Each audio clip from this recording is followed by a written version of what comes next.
So my point, it was coming to Hilary. Hilary, I know personally that just the little bits about me are completely untrue. They're lies. So why should I believe any of this stuff? Well, you're absolutely right to question it. I remember the time that you said that if she told you the weather, you wouldn't believe her. A few things here I would say. They say if you're going to lie, be big, go bold. He states things so factually that I think your average person, of course, they can't sift through things. They don't know that you know that these were mistruths and bold-faced lies. So if he goes so big, people will actually almost assume it's got to be true.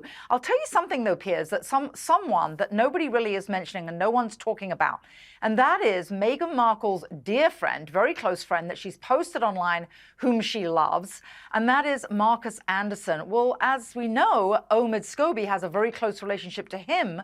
Who knows how much of this is actually coming from him, and maybe that's the source of a lot of these lies as well, whom he's quoting. It's a really good point, because we know because she went under oath in a court case, Meghan Markle had to admit she briefed an aide to then brief Scobie and the co-author.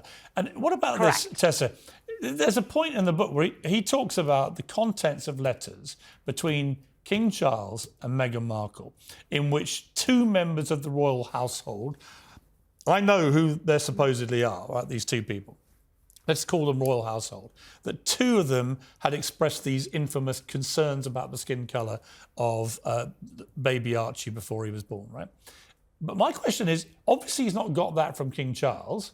No. So he can only have got it from Meghan Markle or her friends or people she's told this to, right? So, you know, it's two things, this book. One is blatant lies. Secondly, stuff he can only have got from Meghan Markle. It is deeply unhelpful and poorly timed from the Sussexes' point of view, which is why I don't think they have collaborated with him recently. Remember, this book's been a long time in the cooking. He started writing it before the Queen died. It's possible that in the wake of the Oprah Winfrey interview, when tensions were running high, that things did get spilt out, that now I expect the pair of that racism allegation, I said this to you before, it never appeared in Harry's book.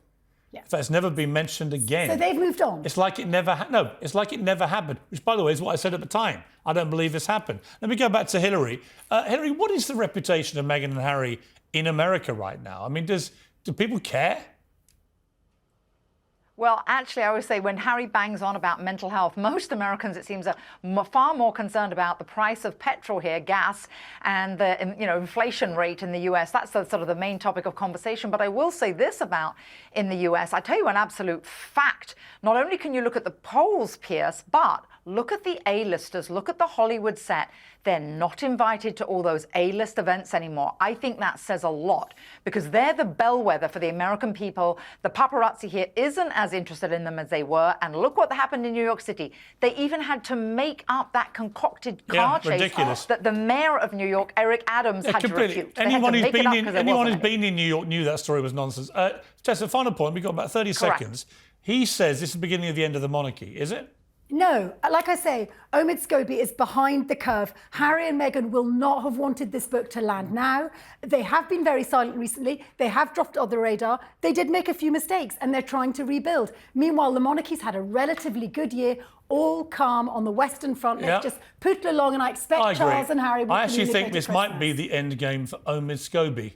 One of the most loathsome little lickspittles in modern history. Thank you both very much indeed for joining me tonight.